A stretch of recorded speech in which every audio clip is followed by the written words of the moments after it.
Let's get started. All right, sweet. Let's roll. Then you want to go over the agenda?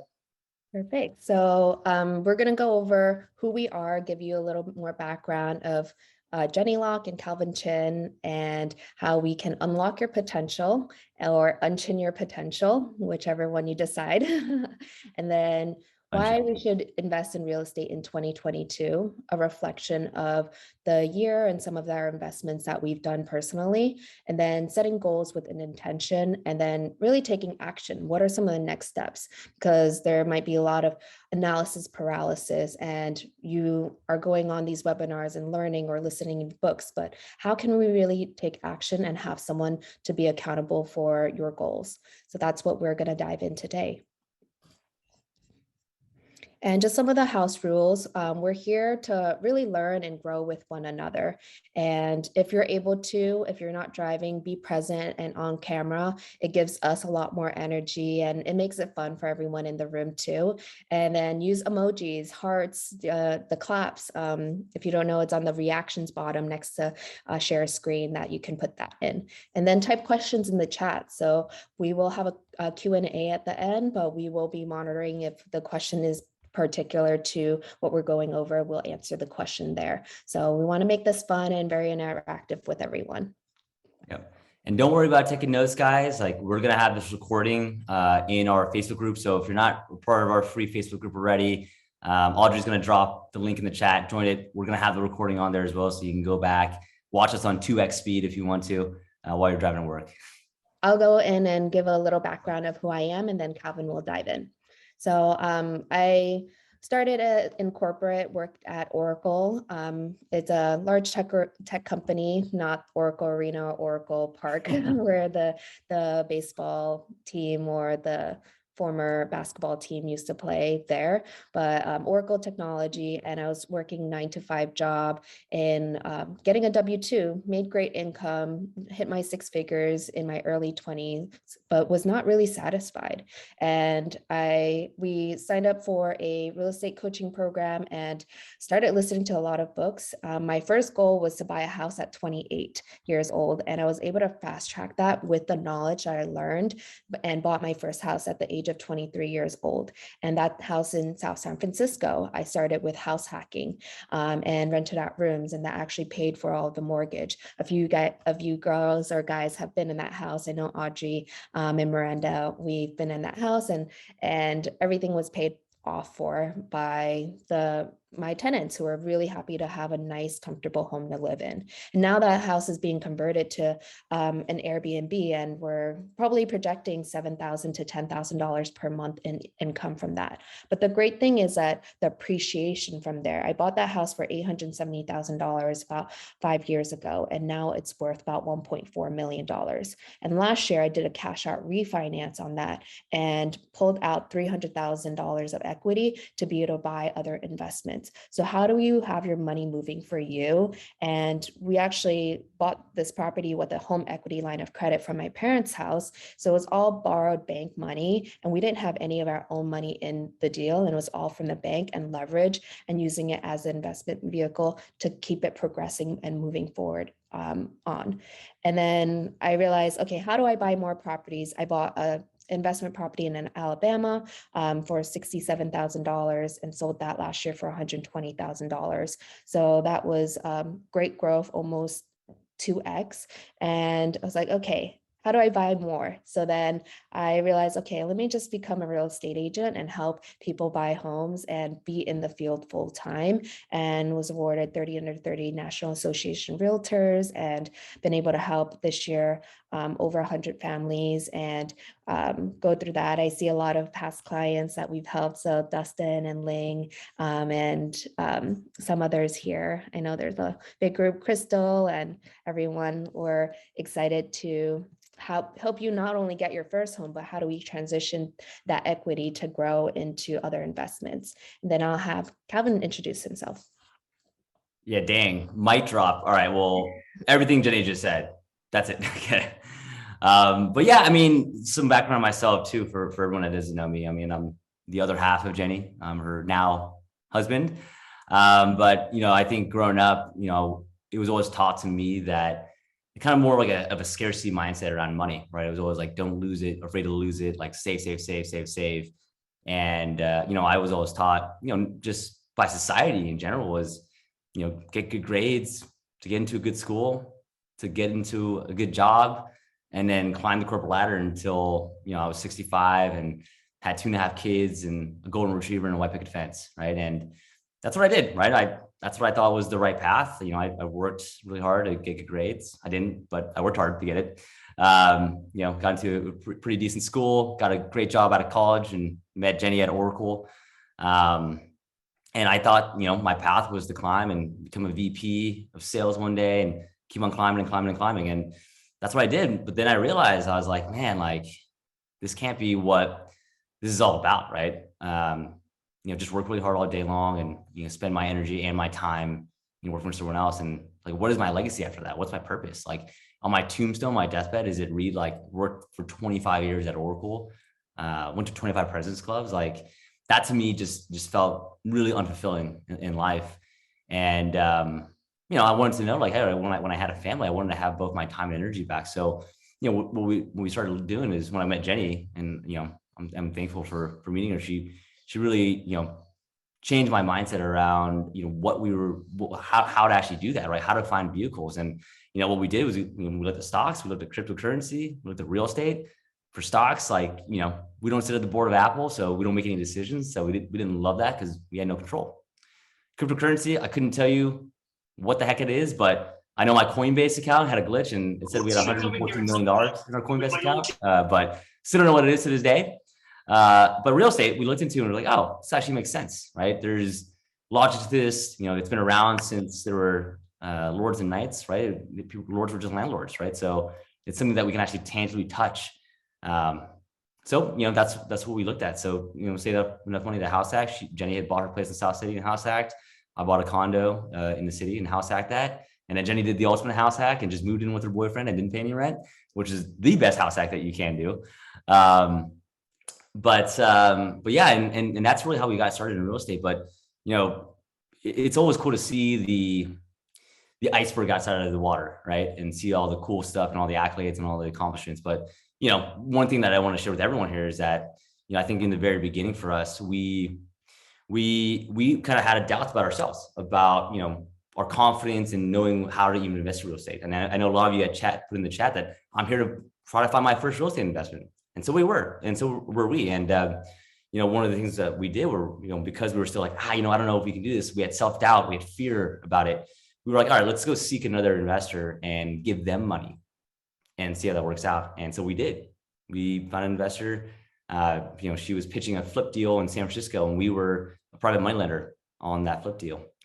And the flip went okay. We were supposed to make a little bit of a profit, not much, but it was a good learning lesson. But when we went to the closing table to pick up our check, this investor said, hey, actually, I don't have the money. You actually moved your money to a development project out of state, and without even asking us. And it was like a moment, like what the F moment.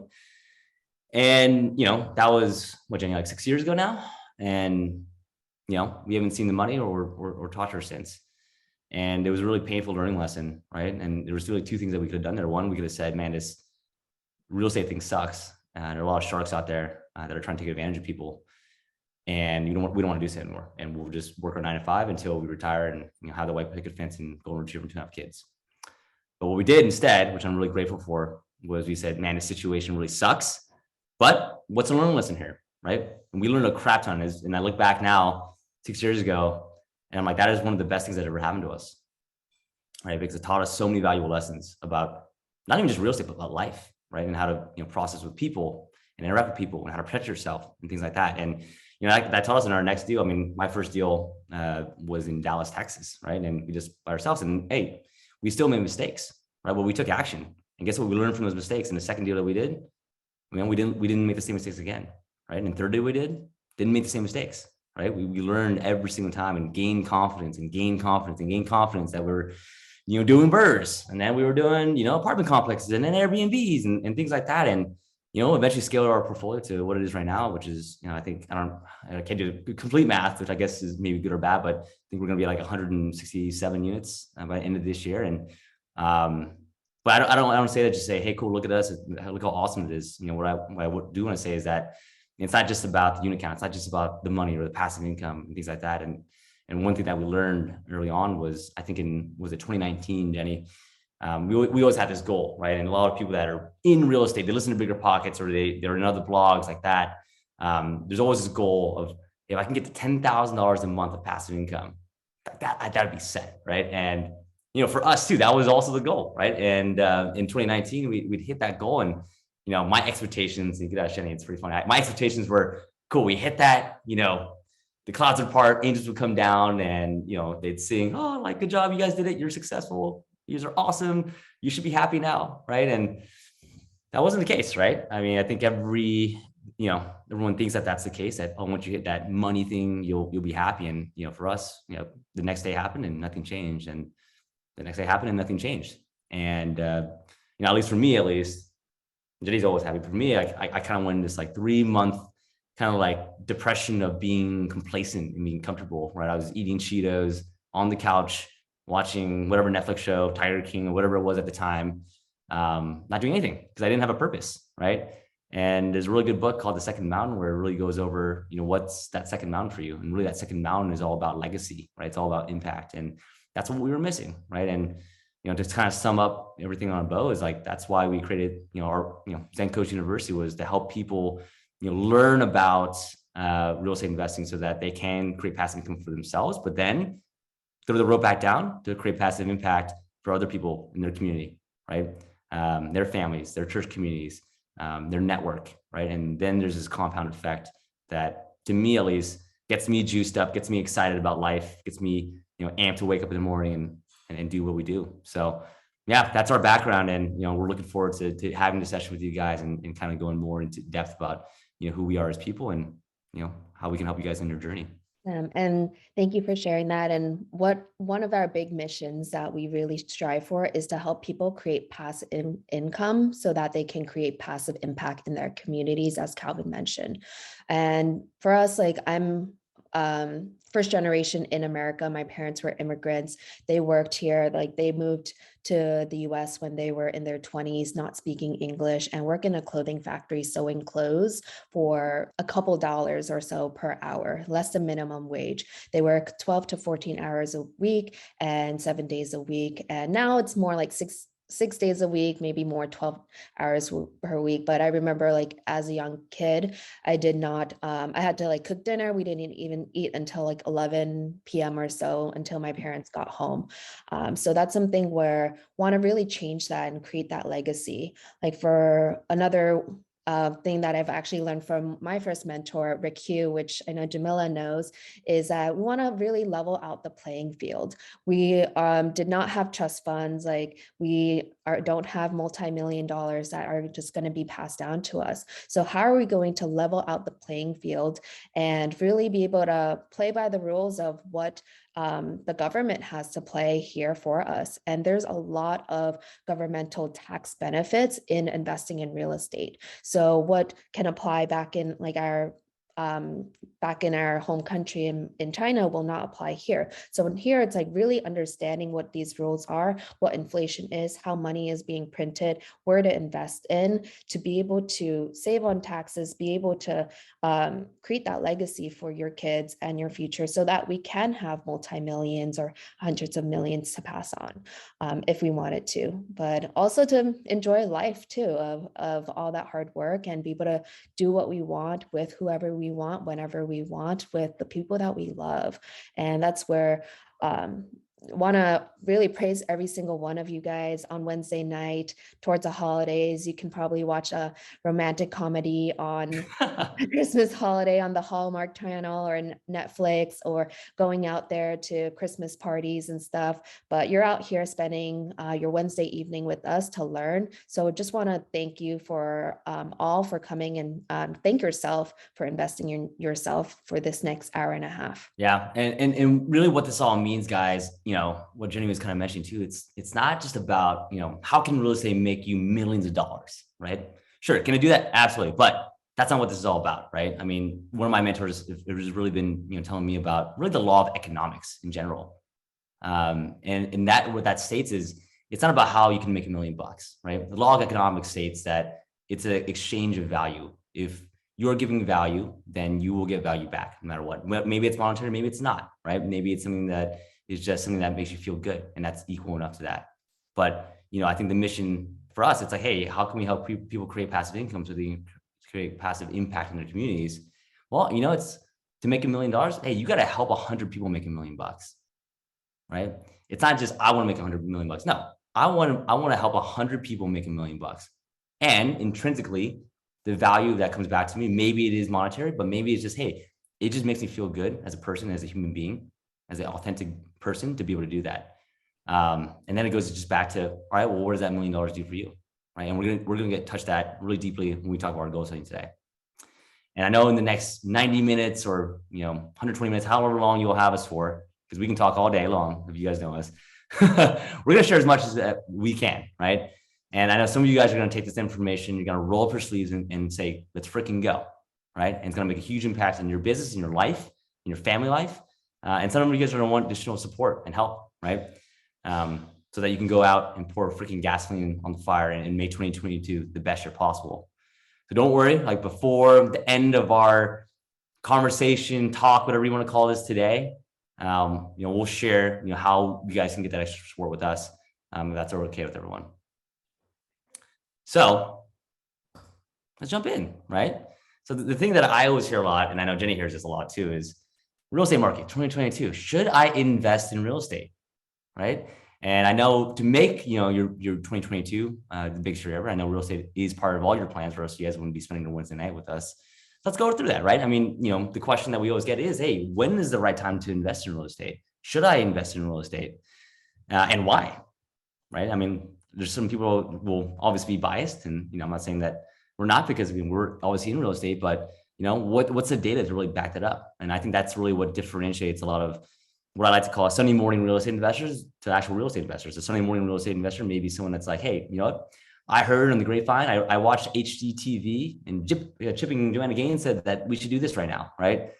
Versus a real estate investor in my mind is saying, hey, based on data, like this is why I invest here. I know I'm investing here because right now there's less than 2 months of supply of houses in this area. I know, the FBI and Mazda are building power plants there that's going to bring 5,000 jobs to this area. And to me, there's a day and night difference. I'm like, wow, like this person knows what they're talking about versus this person just watches TV or got their information from Instagram. So, why should you invest in real estate? And I think, there's a philosophy there, right? One is, in real estate in general, you should never be looking at this as a short-term investment, right? If you are looking at this as a short-term investment, you've missed the boat, right? You should be looking at this as a 5 to 10 year investment. And if you do, you're never going to lose there, right? I don't know a single person that said, man, I'm really mad I bought in 2011 in real estate right now, right? They're probably just like super stoked and like, oh man, I really refinance or have a HELOC or bought like 5 different houses with that one house I bought, or cash flowing heavily right now. So, like the quote we always say is, time in the market is better than timing the market, because none of us have a crystal ball. And if we did, you guys wouldn't be on this call with me or with us. So there are 4 principles that I love to always share that can give you a sneak peek of what to expect, right? Nothing is going to be guaranteed, but these are data points that we look at to track trends in the market and things that will kind of have a cause and effect on each other, kind of a domino effect, right? So things like money supply, how much money is being printed, inflation that we'll talk heavily about, interest rates, and then supply and labor. Those to me are the 4 principles that I look at when I'm like, all right, is this a market that's strong, or am I a little bit worried? So let's talk about money supply first. So as you guys have probably heard on the news or somewhere, or whatever your news avenue is, Twitter, TikTok, whatever it is, the government's printed over, I think, 40% of the money supplied in the last year. Right? I mean, if you look at this graph right here, you can see, hey, it's stable money supply being printed, and all of a sudden, in the great parts of recessions, right? So 29, they print a little bit more. They printed our way out of it. That's when they started raising how much money they were printing. And then in 2020, boom, huge amount of printing, right? Because they saw, like, the politicians saw that, hey, like last time it worked, we just printed our way out of it, right? Now, what that does though, and I'm sure you guys have seen this too, is that, they were giving out money everywhere, right? State unemployment. I mean, I know so many people that just didn't go back to work because they're like, what, like I get paid more to sit on my butt than to go back to work, right? And when there's more money in the system, the less valuable it is, right? Think about when there was a lack of toilet paper. Here's a throwback, lack of toilet paper. That was 2 years ago, by the way. Lack of toilet paper at Costco. People were running for the hills. People were stabbing each other just to get toilet paper, right? It becomes so much more valuable when there isn't much, but when there's a lot, toilet paper is whatever. Same thing with money right now. When there's so much money in the market right now, it becomes less valuable because there's so much of it. People have money to spend. They want to buy more stuff. Things are backlogged like crazy right now. They can invest more, right? Robinhood accounts went off the chain. Crypto is going off the chain right now. Dogecoin, all that, Shiba coin, whatever all those are. Real estate, right? So supply of homes go down as well because everyone's got more money, more liquidity, they have more equity in their house. And prices of hard assets go up as well because of demand, because they have more money for rent. Therefore, rents go up and values go up as well. And what that does is that causes things like inflation, right? And I don't know if you've seen this as well, but there's been 6.8% inflation this last month, which is as high as it's been in decades. As you can see here, it goes back from 2017. Like it's usually around like that 2 to 3%, right? But now it's at 6.8%, meaning the cost of almost everything has gone up, right? It has things to do with more money being around, has things to do with, 150 ships off the coast of Long Beach trying to get into that port, but they just can't because there's not enough drivers to come pick up the goods and drive them around. And I've told this story a million times, but I went to San Luis Obispo, where I went to college, 6 months ago for a bachelor party. And there's a deli there that we used to go to all the time. It was called High Street Deli. It used to cost $4.20 for a sandwich in college. I went back there this year. It cost me $15 for a sandwich. $15 for a sandwich, like holy crap. So things are getting more expensive. Assets are getting more expensive, right? Because inflation's going off the chain right now. So things like hard assets, real estate, rent, all that stuff, cost of goods in general, they're all going up. And the thing to think about here is that it's a great thing, right? There's positive, there's good inflation, there's bad inflation, right? So good inflation is when cost of goods are going up, but also wages are going up. And from what I've seen and heard from the grapevine and a lot of people, like a lot of people have had their best year ever, right? They have more money to spend. It's and bad inflation is when the cost of goods go up, the sandwich costs $15, but your wages are not going up. So things are just getting more expensive and your wages aren't going up. And that's when something bad can happen, because then rents can't go up and the real estate market can't inflate with it. So things to look at there with inflation. Right now, it is trending in the way that it's possible on both ends, wages and cost of goods. The third is interest rates, right? So we're in a super, super, super low environment right now. I think last time I checked, on 2 days ago, it was 2.91% on average for 30-year AM. You look at this graph here. I mean, in 1980, I remember, and I don't know if many people were around when they saw interest rates at 11, 12% when they're happy with that. Well, I know I've never been in that environment, but I know I was even happy with, we got a 5% interest rate like 4 years ago. And we were like, oh, nice, stoked on a fourplex, right? And so, the point is like, we have cheap debt right now. Borrowing money is cheaper than inflation. It's like free money, right? Like if you're keeping money in your savings account right now, you're losing 6% a year because of inflation, right? Money is 3%, inflation is 6%. They're giving you 3% spread right now, right? So get out there, buy assets, and then, leverage the inflation to let your appreciation ride and lock in cheap debt, because we ain't gonna have this for much longer. And I remember probably 2 years ago, Jen, we were talking to some lady down here in the peninsula about her house. She had owned her house since like the 80s or something like that, or the 90s. And, she was complaining to us saying like, man, my mortgage is so high. It sucks. And we're like, well, like, that can't be that bad. You've owned this place for a long time. Like, how much is your mortgage? She's like, it's $700 a month. It's crazy. She was like, it's like a $2.5 million house. And it's like, oh, my mortgage is $700. It's like, wow. Like, and I get it. Like back then in the 80s, it was probably really, really expensive. But nowadays, I think all of us could say, if we live in the coastal cities, at least, like I would kill for that kind of mortgage on that kind of price point of a house, right? So yeah, I mean, just being able to borrow cheap money right now is a huge, great factor that we're looking at. And some of the projections that we see right now, though, is that the Fed has talked about raising rates right next year in Q3, but they've been saying that for a long, long time now. But they do project, if we do raise rates, it'd be by a quarter point by Q3 2022. Now, what that does is, hey, it may cool down the market, but it's just going to cool down. It's not going to crash it. So my prediction there is that right now, everything's going like 20%, rocket fuel up increases in appreciation. But What that should do is it maybe will calm it down a little bit where it's not as high, right? So, something to keep an eye out there with interest rates. And the last principle that I want to talk about is just the housing shortage. And this to me is actually the thing that a lot of people don't talk about as much as the other three, but I think is probably the most important, because after 08, 09, like builders just stopped building. They're like, you know what? I don't want to be in that real estate market. I'll just do something else. And so even before the pandemic, there was a huge shortage in housing.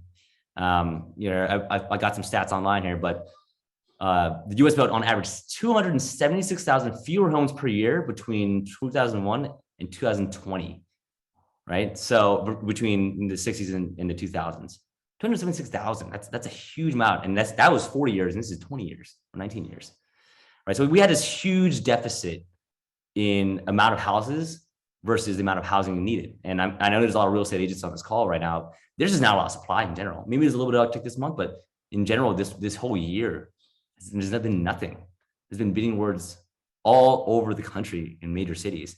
And then when we talk to our students, it's like, yeah, like you got to sharpen up your negotiation skills, because anywhere that you want to buy real estate right now, like you got to be good at it, because you got to basically manufacture a good deal and negotiate it.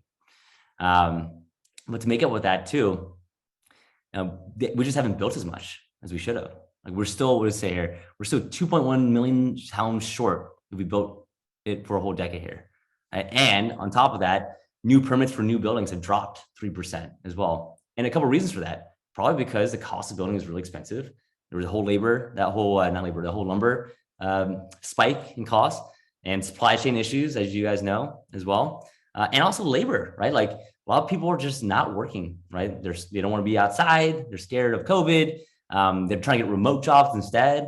The youth, and I say that like people are young now, but people graduating college, that are going to college or graduating college, they want to be more like white collar jobs. Like they don't want to be the appraisers anymore. They don't want to be the handyman. They don't want to be the HVAC guy anymore, right? So what's causing is maybe not just the labor shortage, it's also the labor shifting, the ideology of where they want to work and who they want to work for and how they want to live their lifestyle.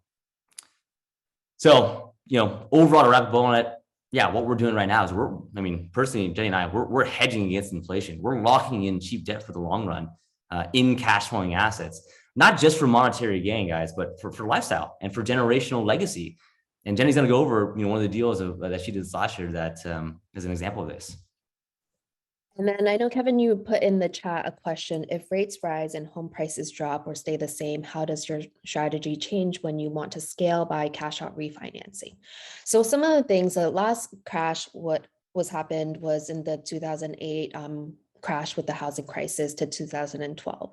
Something that is different now from then is that before there was something called stated income financing, where people would just say, hey, I make $300,000, $500,000, and banks were incentivized, mortgage lenders were incentivized to like maneuver these loans and be like, hey, can you just say you make a little bit more and then you can buy 5 houses? And then they were all selling these adjustable rate mortgages.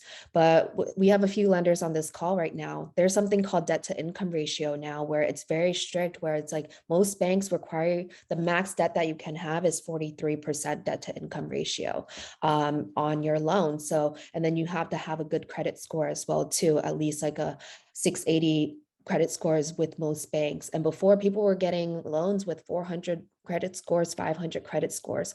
So that's where the difference between the housing crash the last time that has happened. Now banks have learned they don't want to go through bailouts. The government does not want to do that again. So that's where it's like they are restricting people who can actually only afford to purchase houses. And there's a lot of limitations. You are required to have 6 to 12 month reserves as well too. Before, these were things that were not in place. That's what caused the bubble or prices to drop.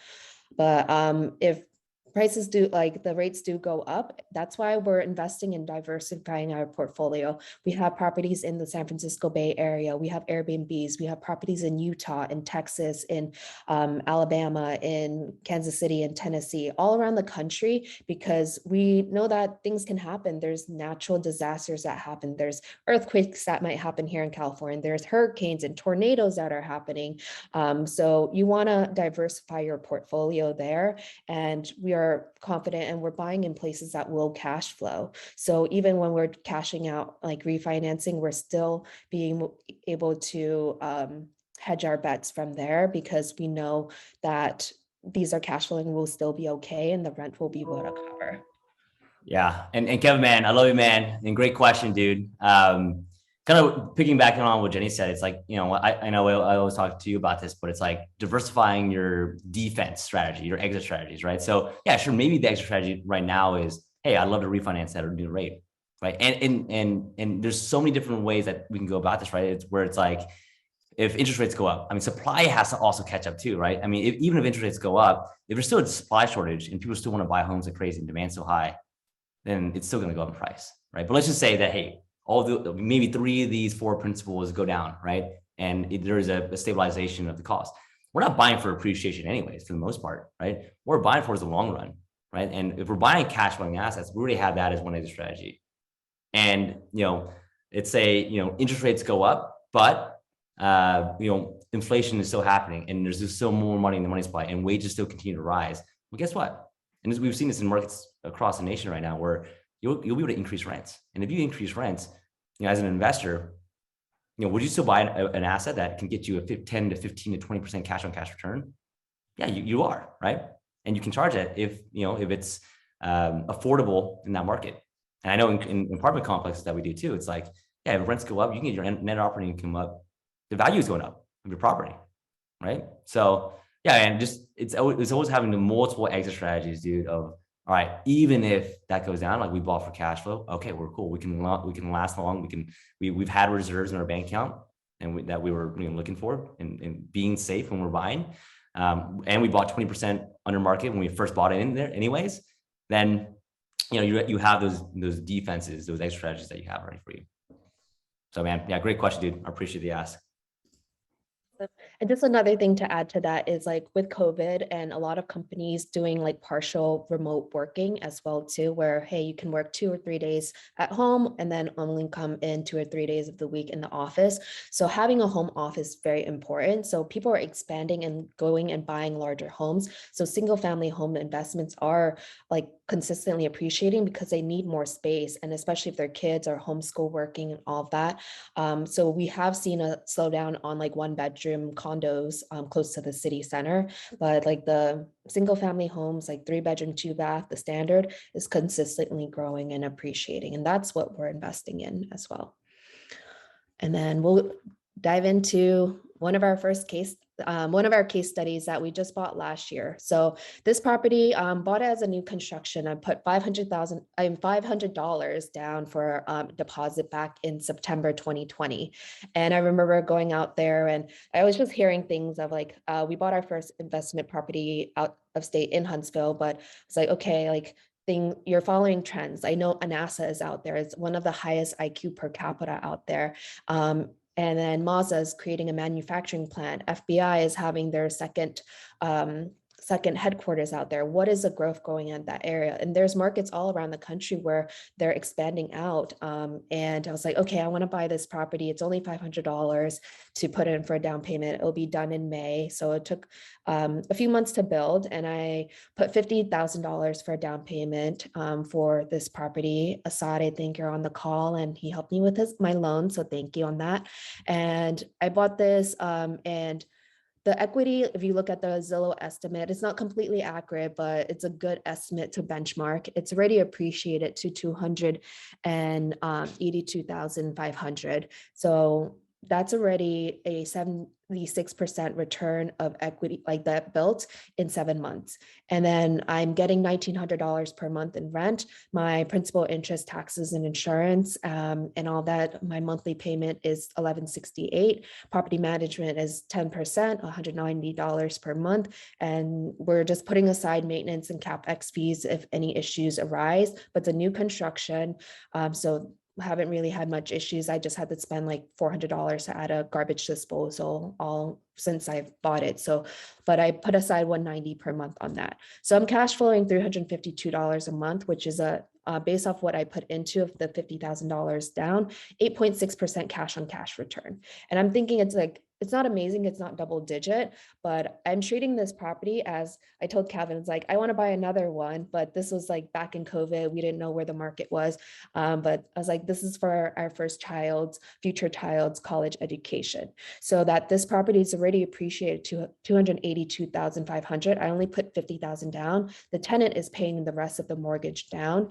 And hopefully like in 20 years, when our first child goes to college or whatever he wants to do, then this will be ideally paid off, because we'll just put a bit more or still have a small loan. And let's say let's say it only appreciates to 500,000, but I'm confident with how the market it's going, it'd be close to 800. But let's say $500,000 would be paid off. We can do a cash out refinance and pull out $400,000 of that. That will pay for every year of college for $100,000. We know tuition is going up. I went to USC, $50,000. Now it's going towards like $65,000. So by the time it might be $100K. So treat each investment as like, what am I going to do, use this property for? Someone, Miranda, you mentioned marriage as well too. It's like, hey, if you bought this property a year ago, it's like you can do a cash out refinance and pull that 30 something thousand of equity that you built, and that would pay for the wedding itself. So using that creative and tying a end result of a goal of what you want to do with the property. We have an Airbnb as well, and we use the Airbnb profits, and that's what's going to pay for our Hawaii vacation at the end of this year. And then for a wedding, it's like, we're not stressing about that, because it's like, hey, we can just get some equity out from this house and pay for our wedding in the future. Yeah. Assets buy liabilities, or assets, if it's wedding, buys more assets in a way, right? Great investment there. And remember guys, like, there's what I love about real estate. I mean, we say this all the time, but 4 ways to make money in one deal, right? So even on this case study, right, it's, obviously the appreciation has been great. You can't bank on it, but in this case, hey, there's been great appreciation, right? You made 37K off of 50K in 7 months, right? That's number 1. Number 2 is cash flow. Cool. Getting $352 a month in cash flow. 3 is that her tenants are paying down the loan, right? So her loan, here's where she bought it. The equity was here. There was the loan, right? And as we go up, it appreciates and the loan gets paid down, right? So more, and you get more of the pie, right? And then what you can do is you can refinance that. You can use a HELOC, you can sell it, take them to exchange it. Use more equity to play with, right? And then the 4th is depreciation, right? Jenny and I haven't, paid a lot of taxes in the last couple of years because of this, magical thing called depreciation in tax code, right? And you can depreciate your property and everything inside of it to make sure that you're not paying as much taxes as you should as well. So many different ways. I mean, in stocks, right? You spend 50K, right? You're getting 50K of stocks, right? In this case, 50K gets you to own a 245K asset. So even though the asset, maybe, I think the stock market, I saw some stats like, increased by like 25% this year, which is nuts. Real estate increased by like 15%. So on the surface of that looks like it's less, but what they don't tell you is that you're actually leveraging that. So you own a bigger asset. So it's appreciating by that much, but you're actually getting the appreciation off the 245K, not just the 50K that you put down of your cash, right? And what we say before, one of the principles is that debt is super, super cheap right now. It's cheaper than inflation. It's free money. So like Devin said, buy. And another thing with rental properties specifically is that you can write off your property taxes and your mortgage interest, all of your mortgage interest and your HOA as well too.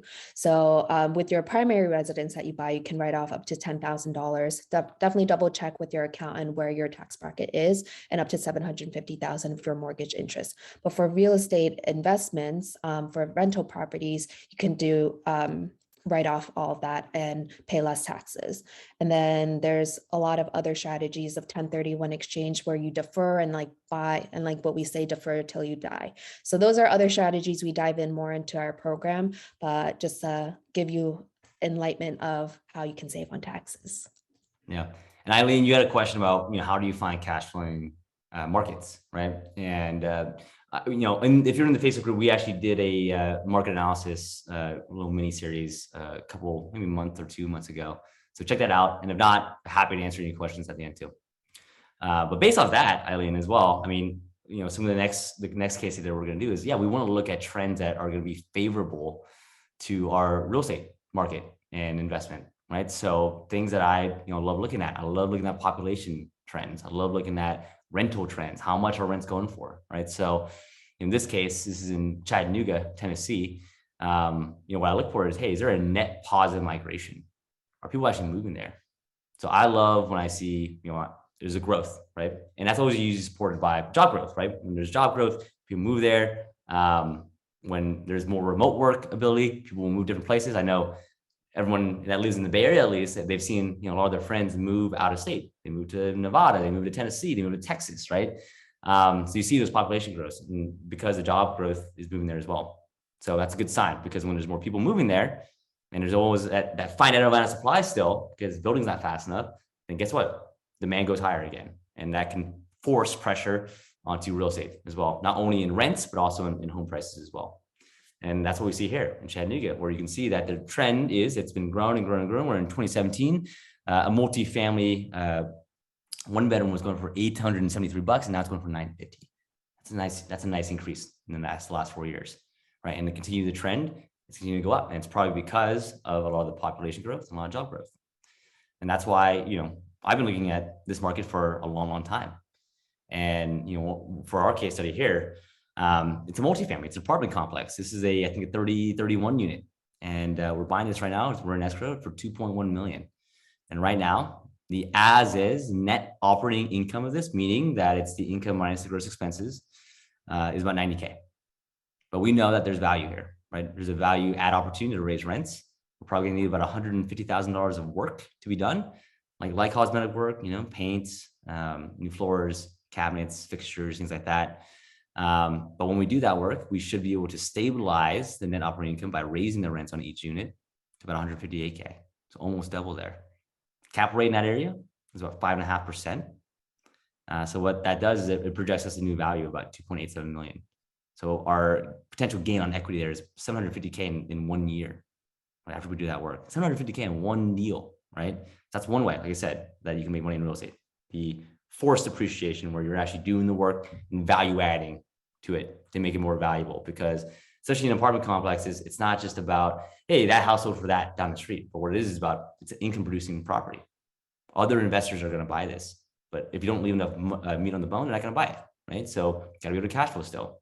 I want to buy a property that has potential to actually cash flow, right? So that's where that is. And that's why it's based off of net operating income and not just appreciation. But our plan, and this is in 3 years, we'll refinance this on a 75% loan to value and get all of our original capital out of this property. We're going to put 20% down on this. So it's around, I don't know, I think all in we're like 500K or something like that into this, 5 to 600K. So we'll get all our money back out, and guess what? We'll do it again. We'll buy another property with that. And we still going to own this property, and it will still cash flow 3K a month, which will give us an infinite return, cash on cash return, because we have none of our original capital in this deal.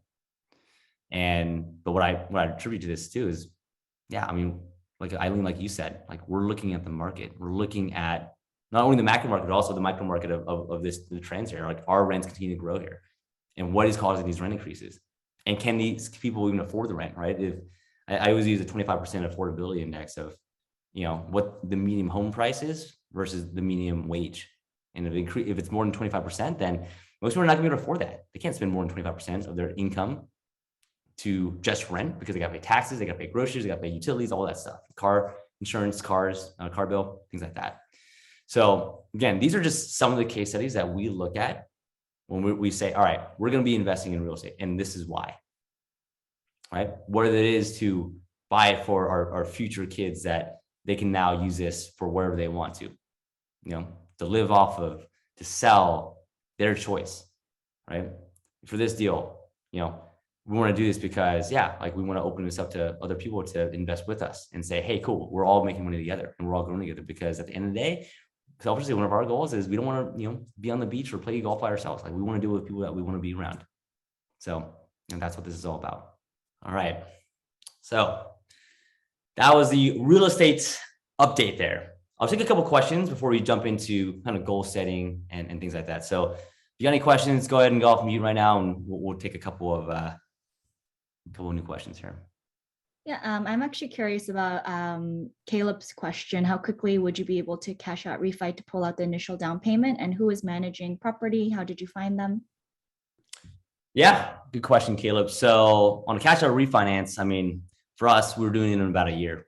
right? So depending on what kind of loan you're getting, Fannie Freddie guidelines, they typically want you to, if you're going to do it on the new appraised value, right? You can do a loan to cost value, which means that, whatever you bought it for plus, whatever renovations you do it, you can do that in 6 months, right? But if you want a full cash out refinance on the new appraised value because you're forcing appreciation by adding value, then about a year. 1 year is when you typically can get, if you're trying to get a Fannie Freddie institutional loan.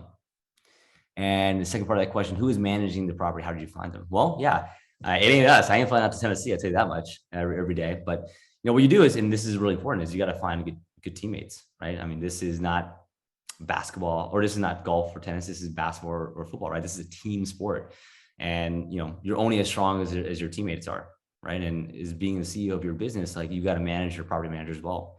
You got to identify their strengths and weaknesses. So you got to find, for me at least, we found property managers that are rock stars at being property managers. But actually, one of the things that, for us that we found was, hey, he's a rock star property manager. He's really good at the things that property managers should be good at, which are, getting tenants to pay, getting it up to getting make readies done, and getting it up to market rent. But some things that, maybe they're not great at are reporting and back office stuff, right? So I'm taking it off his plate and adding another team member to do that for him, right? So he can focus on his strengths.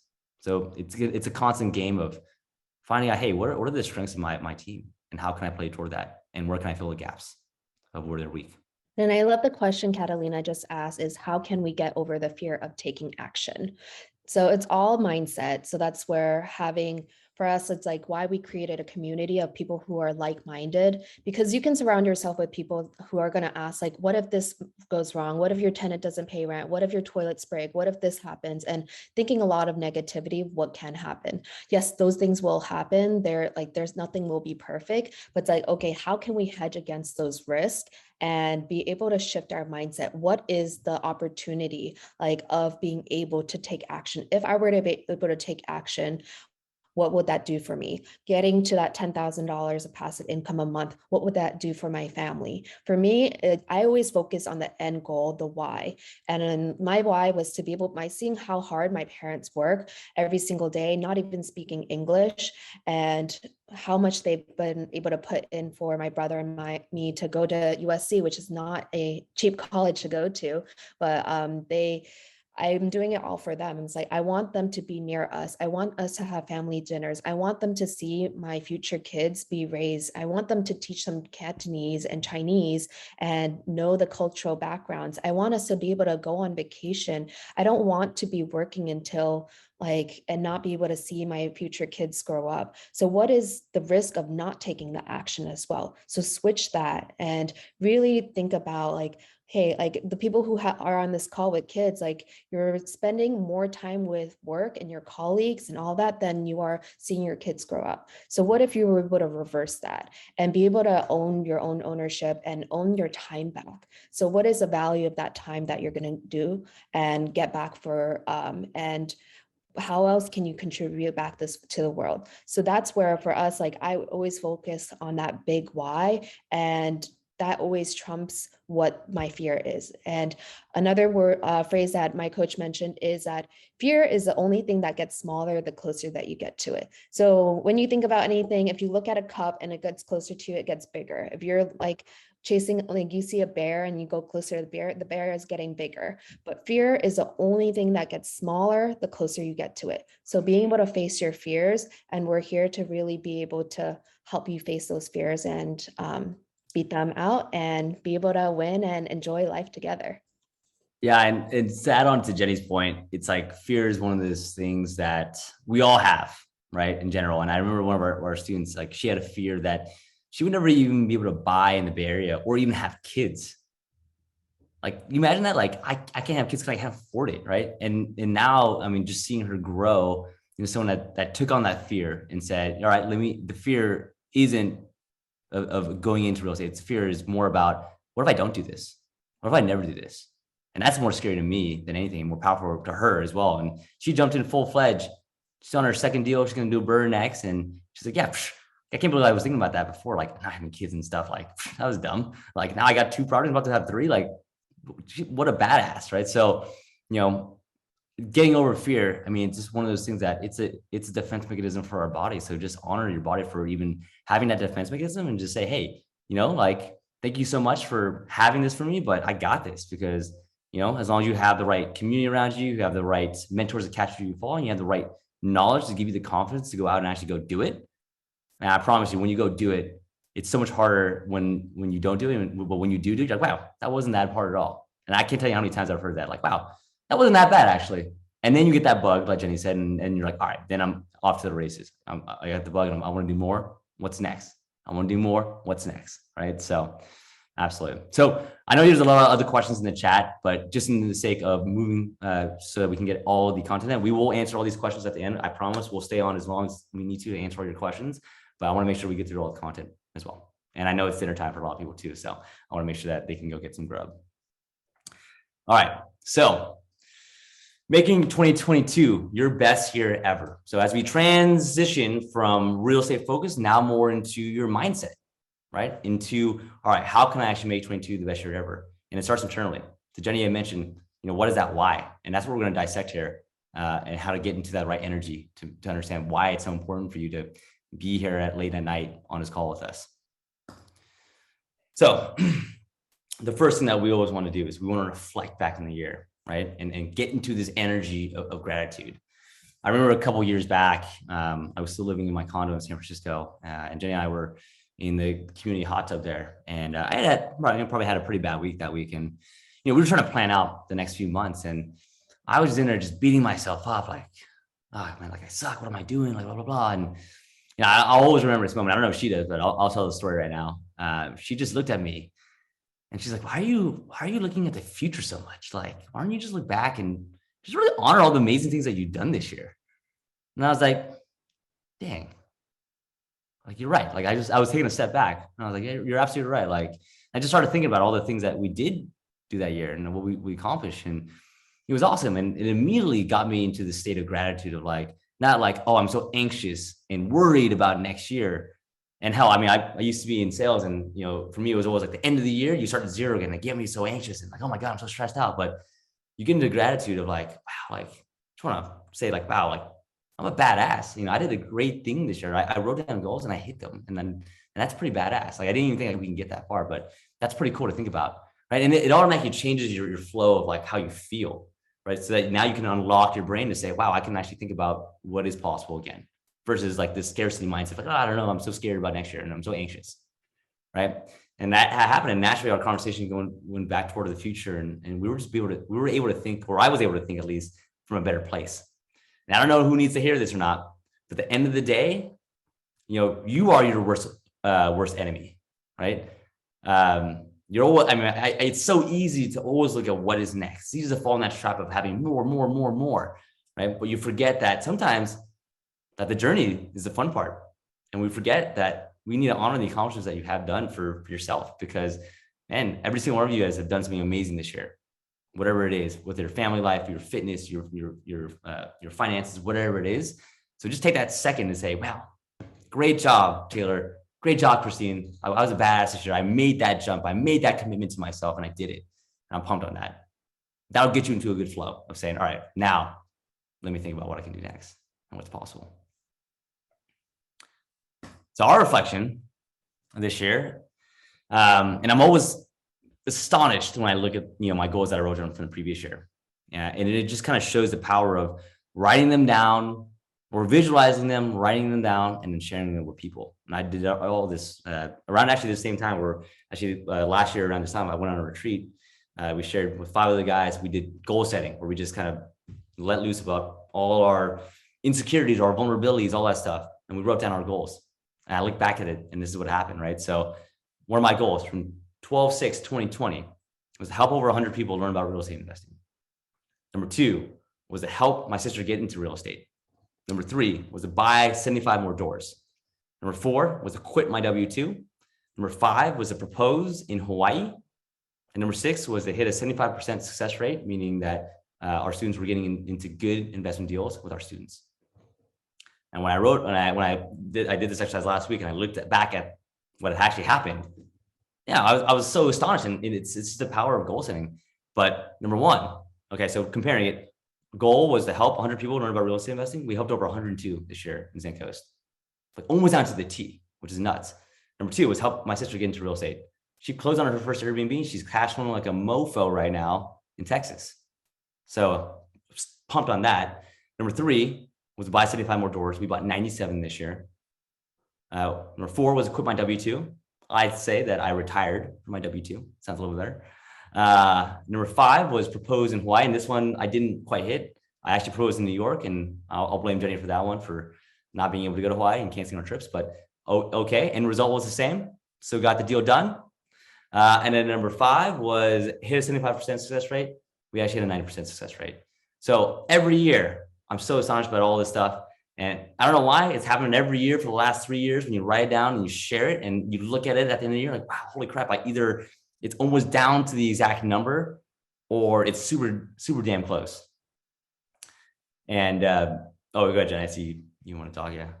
Yeah, and just really the power of writing it down. And a great book is A Vivid Vision by Cameron Herold. And he actually just had a recent podcast. If you listen on Bigger Pockets and search Cameron Herold Vivid Vision. And this is what we do with our students. That's like when they start in, like sharing what their vision is with their family life, their finances, with their philanthropy, with fitness, with all things in life aspect. And why it's a little shifted, because I wrote on my vivid vision that I wanted my parents to see me get proposed to this year. And I wrote that in my vivid vision. So I shared it with more people. And I think that's why it trumped Calvin's proposal in Hawaii. Yeah, she did tell me that, but I guess manifestation or whatever, maybe she whispered it in my ear while I was sleeping, and that kind of subconsciously got me to do it. I don't know, whatever it is. But yeah, at the end of the day, I know a lot of people on this call right now, I mean, they have their W-2s, right? Where they're taking a lot of time and energy with their W-2s. And I just want to let you guys know, like, we did a lot of this while having the W-2. I mean, I was working like 60-hour weeks. Like, I don't know, yeah, Jenny, I was working until like 11 p.m. sometimes, midnight sometimes, 1 a.m. sometimes. And, I just want to say, like, you guys can do this, right? Whatever your calendar is your priority, all right? You open your calendar right now and I'll show you what your priorities are. Right. And we got, members of Zenco's doing this with full-time jobs and kids. Like, we don't have kids right now. And I can't even imagine like that full-time job as well. So, allocate your time and energy wisely, right? Because those are the two assets you have in life. And that's why it's so important to know your why, because if you know your why, it'll trump any kind of tiredness or anything like that, because, you'll feel like, man, I got to go do this because of X, Y, Z, right? And I'll share an example of that later too. But we've been talking a lot, and I hate talking a lot. We're gonna just do a quick exercise. Like, let's get a couple of shares let's get in that energy of gratefulness, right? So let's get 3 shares from some people here about what they're grateful for. And I will call names if I don't hear one come through. I am grateful for Christine for inviting me to this webinar tonight. Ditto on that. Jamila, go for it. I saw you raise your hand as well. I was going to let you popcorn over to me, but so I'm grateful for my health, actually. So it's 2021 and lots of I'm just appreciative to be healthy today. I love it. And that is so important. What is health? There's a really crazy quote that I always live off with. It's a Dalai Lama quote where it's like, people will spend all their lives and all their, health to try to get wealthy. And then when they're wealthy, they're trying to buy back their health, thus never living at all. And I'm like, that quote is always stuck with me. I was trying to get a tattoo of that. Jenny wouldn't let me. So anyways, side story. It makes a lot of sense. And I love that, Jamila. I really appreciate that. Let's get one more. Yeah, I can go. I'm very, very grateful that I met Calvin and Jenny and the Zen Coast family. My We Pod, we call our pod the We Pod because there's no I in team. So our We Pod is we're getting closer, and we just did our vivid visions, and I just can't. Wait till you do it. It is the best experience ever. So that's what I'm very grateful for. So thank you, Calvin and Jenny, for taking us in. Absolutely, Marianne. And I'll put a grateful out to Eric for creating that awesome logo for your guys' pod. Unprovoked, made that logo, and that's awesome. And Marianne, that's actually a great transition to our next point. I swear she's not planted in there, but like this actually goes exactly to what we're going through next. So, Jenny, let's go over what your big why is, right, and why that's so important.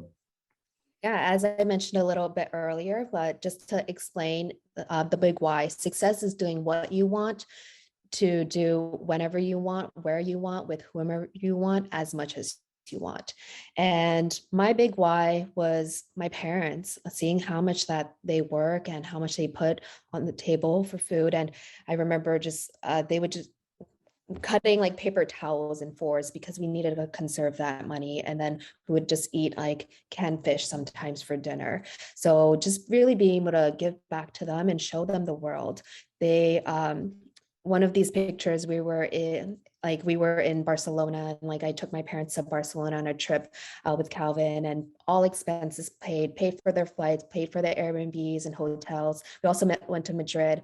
I remember just like getting drunk with them, and like my mom was like a kid again because she had to work as a young child. And since she was like 12, 13 years old, she didn't even finish, I think even 9 years old. She told me she didn't finish the fourth grade was the highest education that she got because she had to work for the family to put food on the table. So I want to really show her the world, and they're not getting any younger. Like as we're growing, our parents are not getting any younger. I saw my dad, like he's trying to conserve money by like painting the own cabinets and like doing manual labor work. But then like on our recent trip to Yosemite, I saw he was limping a little and he can't walk more than half a mile. And that really saddened me. And I was just like, I need to show them the world sooner rather than later. I know COVID is a thing that's affecting travel, but once everything opens up, I'm going to make sure that he has the best health doctors to be able to make sure that his knees are okay and that we can travel the world. And if we can just like hire a limo and just drive him around and have a personal driver whenever we go and not have to worry about the finances, because seeing my mom be a little girl again, because she had to grow up so young, like so early at 9 years old to put food on a table. So seeing her drunk, drinking wine, eating lots of tapas, I want to be able to experience more of that, and also be able to share that with our kids and see them, see their grandchildren and great grandchildren grow up as well. So that's my big why, and really try for you guys to really think and reflect. A lot of you guys are here with your couples and significant others. Like, what are the action items and what is your big why that you want to do for your parents or your future kids or your current kids, your future grandchildren? And what is a legacy that you want to leave behind? Yeah. And I promise you, I mean, I see Jenny every day, right?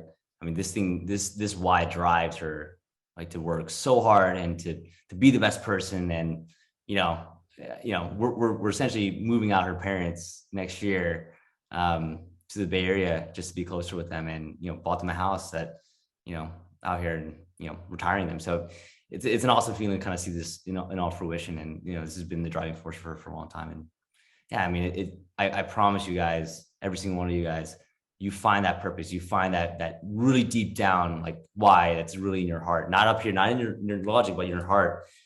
That would be enough to get you out of bed to say, hey, like I need to go do that one more cold call, now one more offer, whatever it is.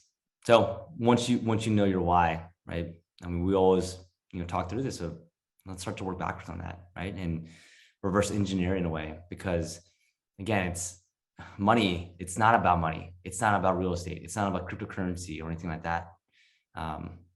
It's nothing if you don't have all aspects of life, if you're not fulfilled, right? In your fitness, in your health, like Jamila said, and in your finances, in your family, right? If that is all there, then what good is money? Right? So why is it important for you to hit that goal? What does that do for you? And a big thing that we always talk about a lot in our communities is shifting that identity, right? Because it's not just all about, hey, I want to be a millionaire so I can move my parents out, but who do I need to become to be that person that can afford to move my parents out here?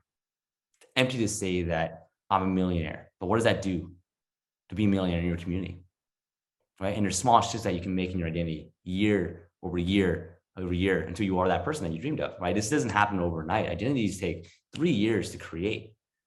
And I know, 5 years ago, I reflect back on this. It's like, 5 years ago when Jenny and I were living in SF, like, I know for me, I was eating out all the time. I was going out to the bars with my friends and, spending $20 for a drink. And I know Jenny dragged me to this real estate conference, and, she kind of tricked me to pick her up. I was hungover. I went there and I picked her up, and, everyone was doing Tony Robbins things, like, jumping up and down, being all pumped up. And I thought it was a Ponzi scheme.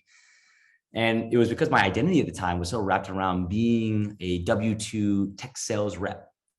And my identity was so wrapped around being someone that was social with their friends and having a social life and identifying that my self-worth was equated to the friend groups I had around me and how many I had and how many invites I had to parties and stuff like that.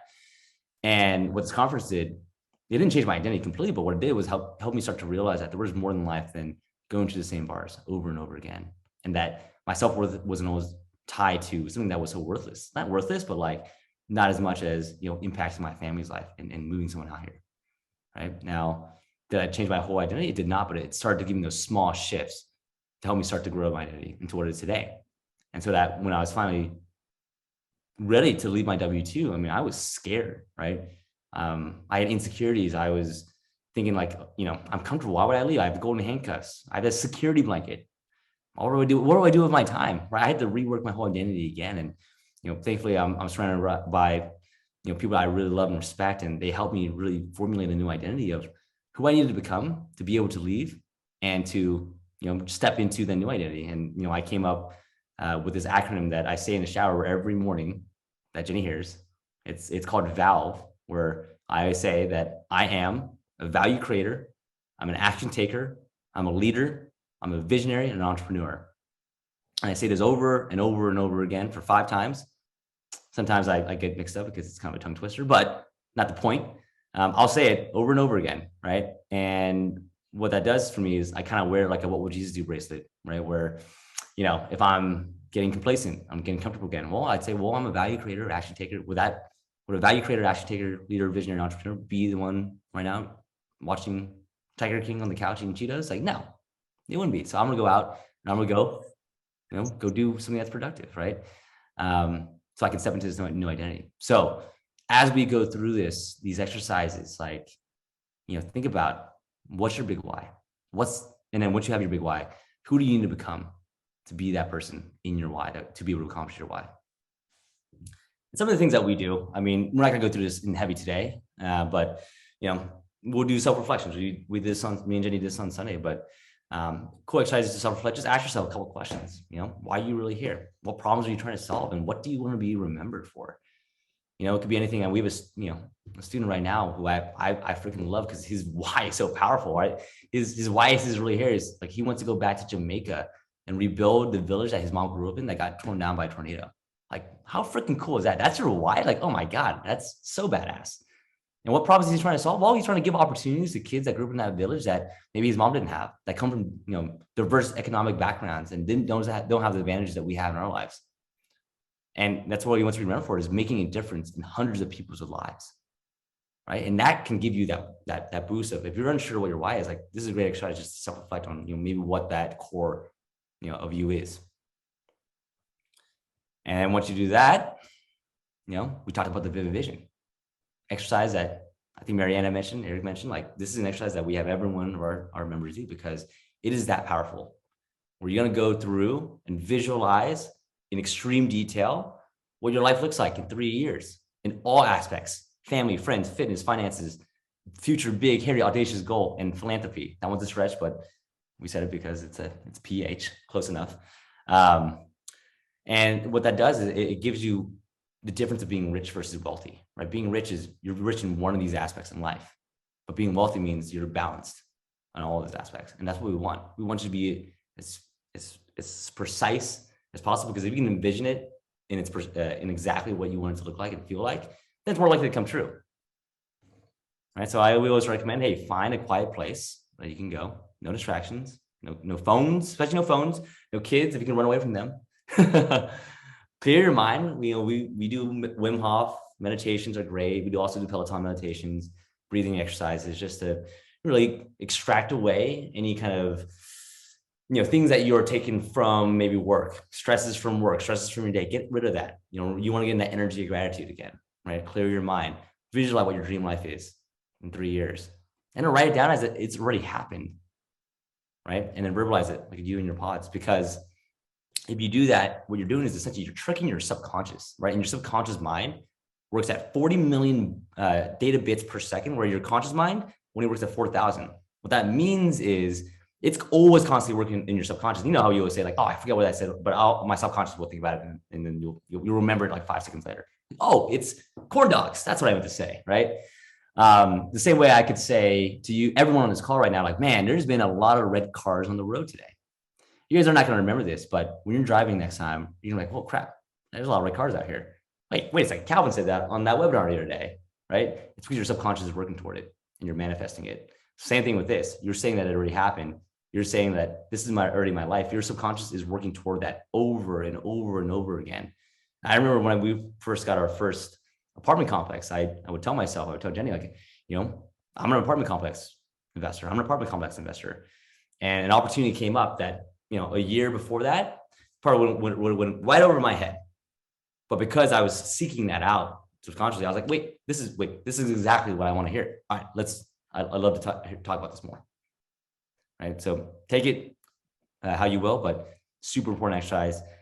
I'll share. This is my vision from 2020 that I'll share with you guys. I'll go over just one of them because it is long, but we'll say the family brother side, right? So before we left to go to Barcelona, we were hanging out with Kim and her husband, Tim, at their house in San Carlos that they've been in now for 3.5 years. Their baby is 1 year old, and I'm so grateful that I'm an uncle. They repainted their house from green to light gray, and it looks fantastic. We're very tight, and we still see her and Tim almost every week. It's inspiring to see her in motherhood, as I remember thinking 4 years ago prior to their wedding, what a great mom she would be. So seeing it in action is super heartwarming. On the business side, she's helping run the Airbnb side of the business, doing communications with guests, or doing due diligence on social media to ensure that our guests are someone that we would welcome to our home. We say goodbye, that we will see them again in the year after we get back from our trip, right? And so when I wrote this, none of this stuff was true. Now she's about to have her kid.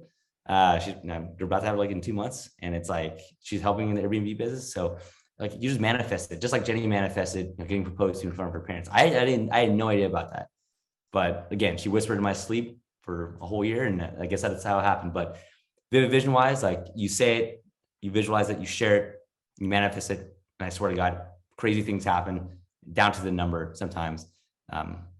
So it's that important. Some tips that we always tell our students: dream big, be specific.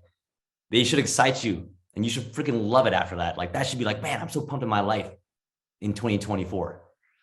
Using empowering words that I am grateful for, not I will or I can't. I'm going to do that. It's already happened. I'm grateful that already happened.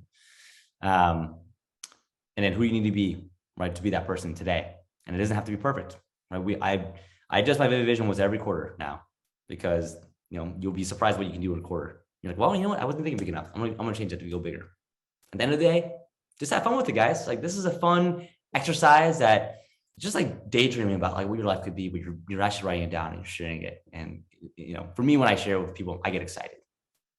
So that should be the same feeling that you should be coming from.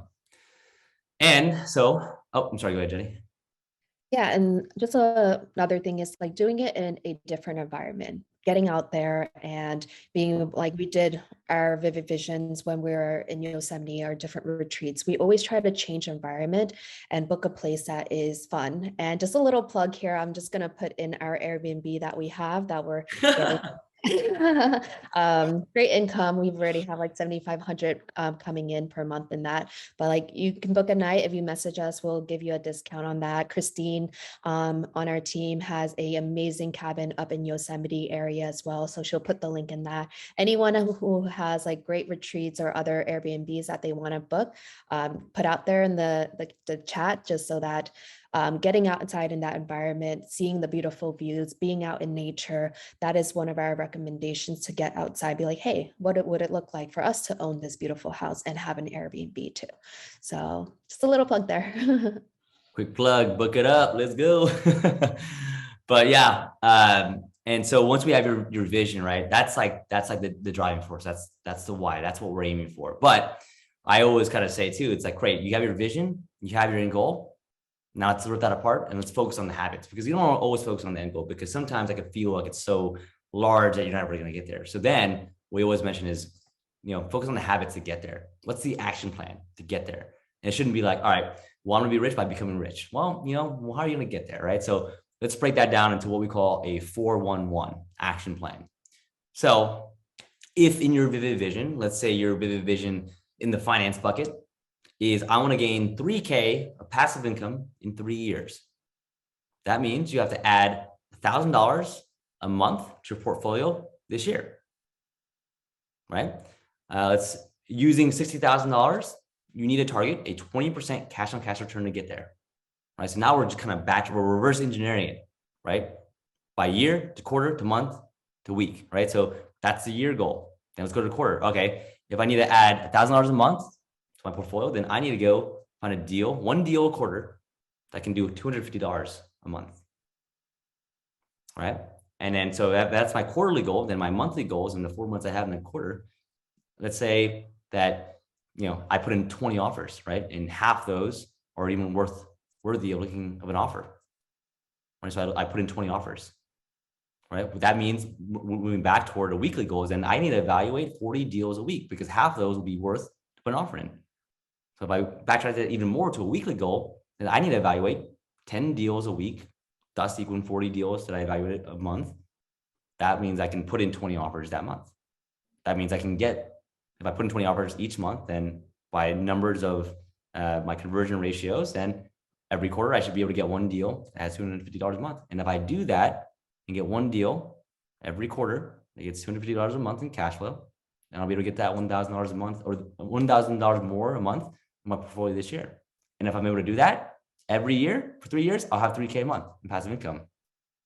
So see how much less intimidating it is to say, all right, all you gotta do is evaluate 10 deals a week versus I gotta add $3,000 a month passive income next 3 years. No, just focus on the habits. I just gotta do 10 deals a week. That's very doable. Very, very doable, right? So don't complicate it, make it easy on yourself, right? And eventually, you get to your goal and you're like, wow, but all I did was focus on the small things and quantify it. And like I said before, if it's not on your calendar, it's not a priority, right? So make sure that it's on your calendar. This is a template I use of when I'm lost and booking out my calendar of like, all right, I've got too much free time. What should I do? Should I work on the university? Should I work on my investing? All right, my big 3 goals for the week. What should I be doing? Should I be evaluating deals right now? Do I have time for Jenny? Do I have time for myself, right? Do I have time to work out? Right? So all those things, you want to make sure that you're time blocking for yourself to make sure that you can go do it and make sure that you are calendaring it so you can take action. And at the end of the day, like I know it's tough to do it every single day and be consistent. And a mentor of mine once told me, just don't miss twice. Right? Yeah, maybe you're gonna have an off day. Maybe you're on vacation. Maybe you ate In-N-Out Burger at midnight that previous night, and you're kind of feeling like you want to wake up at 6 a.m. to work out. That's totally cool, right? Just don't miss twice, right? Because you miss twice, then it becomes a habit in the wrong way. Bonus, Jen, you want to go over the bonus with your spouse? Perfect. So bonus is if you guys put in the chat and then or sign up for the Facebook group, we're going to send the recording over and then also our one thing goal planning couples retreat. So doing it with your spouse, making sure that you're aligned on these goals and making sure that you're spending that time together. So some of the things that we do, we designated Thursday for our date nights where we go over one of those topics in the Vivid Vision: family, finances, philanthropy, fitness. What do we want to really dive in? And then asking the question and then really diving in and asking, okay, like, am I supporting you emotionally? Is that it? What else is there? Tell me more, and really dig in and asking versus being like, oh, and defensive and like, oh, I'm not doing, like, I didn't take out the dishes because of this, this, and this, or like, I hate when you're nagging. So really hearing each other is really important because this is a team effort, and having your partner or a family member on board is very, very important because doing it alone is it's not fun. So being able to have someone else on board and seeing Christine hugging Alex and like that brings me so much joy. Hey, you guys are doing this together. And I know Eric and Marianne, you guys are in different rooms, but like how much love that you guys have for each other. And Cody, I don't know your girlfriend's or your partner's name, but just you guys bantering back and forth, like see how much fun you guys are having learning together. So get a partner on board, whether it's a sibling or we have some people connecting more with their mom or their dad and investing on this journey together too. So that's one of the things that we do. And then just some of the example of questions that we ask. Is our marriage headed in the right direction? We just got married, so hopefully it's definitely headed I'm gonna towards. go up from here, right? And one of the things we always say, it's like, oh, I do love you more every day, like more and more every day. Like back then, I didn't think that was a true thing, but the love that we have together because we're accomplishing things together is so beautiful. And the number one drivers of divorce is usually finances and people who are not really aligned. So how can we really align on finances, setting our passive income goals, knowing that we have money put aside for our future college, kids' college education, being able to pay for our parents' medical bills once they get sick. Like if a natural disaster happens, like we have money to cover for that. So being able to make sure that we don't ever fight about finances. And are we growing closer? And is the relationship maturing? Are we meeting each other's emotional needs, physical needs? And great question is, what do you need from me this year? What do you need from me today? And one of the things that we always strive and like listen to and really follow, I love is like the 5 love languages book. And it's like understanding like whether you're acts of service, physical touch, quality time, words of affirmation, or gifts, like what is that value that you need and how does your partner want to show that love? And same within the team environment as well too. So this can be translated in your family life, in your team environment, and just really transfer a lot of great skills that will make you a lot happier of a person. And some of the questions, we have some current students here and here, but we know this is a public event for everyone, but a lot of people are like, hey, I'm stoked. I'm really excited to take action, but I need someone to help guide me and coach me through this. So that's where how to get involved. We have created a platform, a community, and a tribe called Zen Coast University. You can go on zencoastuniversity.com and look and learn more about from our other students. We had an amazing retreat in Yosemite where we went through a lot of vulnerabilities, sharing what our fears are and doing some fun stuff as well too, like jumping into a waterfall. We're going to Utah in January, hitting the slopes and seeing some of our projects that we're building. And then Zen Coast Homes is our Bay Area real estate sales side. So if you're in the Bay Area looking to start your first house hack or buy an Airbnb, we're here to help you. Our amazing team is here to help support. We have partners all around the country that can help you with your goals here too. So if you want to get involved and set up a call with us, go on zencoastuniversity.com and book a call with us for next steps. Hey guys, and I know we went through a lot of information today, and I hope you guys got a lot of value out of that. And for me, like always doing these kind of sessions, like it gets me pumped up, inspired, just to go run through a freaking brick wall. Not that I'm going to do that, but it feels like I could. So if you're feeling excited, if you're feeling inspired, if you're feeling overwhelmed, maybe completely normal, right? All the things that I say is like you want to be comfortable being uncomfortable because that is where the biggest growth is going to happen. The worst thing that you can do in a session like this is nothing, right? You already invested the time today. Like I want to ensure that you guys do that one thing is just at least gain momentum, go out and take action. And whether it'll be with us, with just finding a time with your spouse to go, talk about your goals together and really have those deep, sometimes hard conversations, but in the long run, they're fantastic because it helps you grow even more.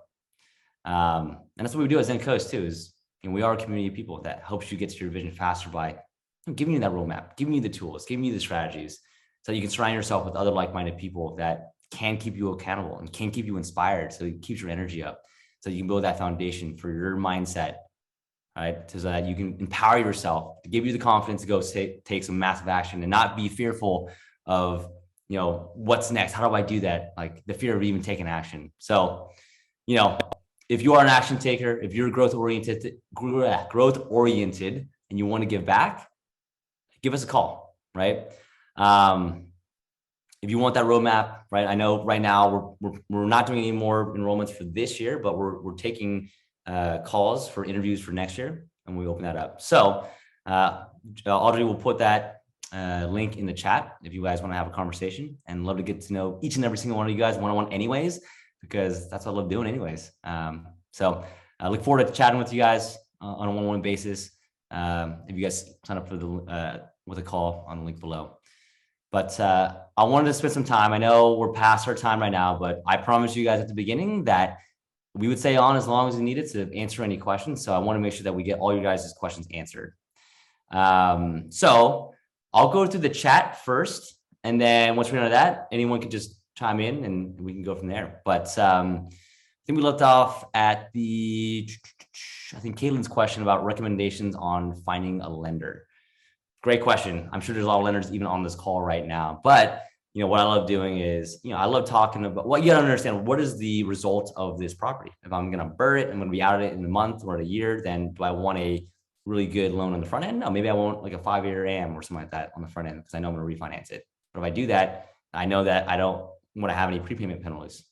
What I typically find is that you're gonna get the best rates from like these big banks, US Bank, Wells Fargo, things like that for 30-year AM, and they're non-recourse loans, which are great, which means that they can't go after your personal assets if you default and foreclose. But what I also find is that local banks are great as well, where if you find, I work a lot with the Alabama Credit Union because they're very flexible with me on my terms and my conditions. They have great rates, they're great terms for me. I've worked with them for a long time now on a lot of transactions, so we work well together. So I would always say, hey, start at the end. What is the goal of this property I'm trying to buy, and then what kind of lender works best for me from there. All right, Catalina, you asked, what is the very first step to take to analyze a market? Okay, so this could be a whole session on this, and I actually did a session on this a month ago. So if you go to the Facebook group, you go back to the last live session, and Audrey, maybe if you can tag Catalina on that session, I'll go through, what is the first step? How do you actually analyze a market? But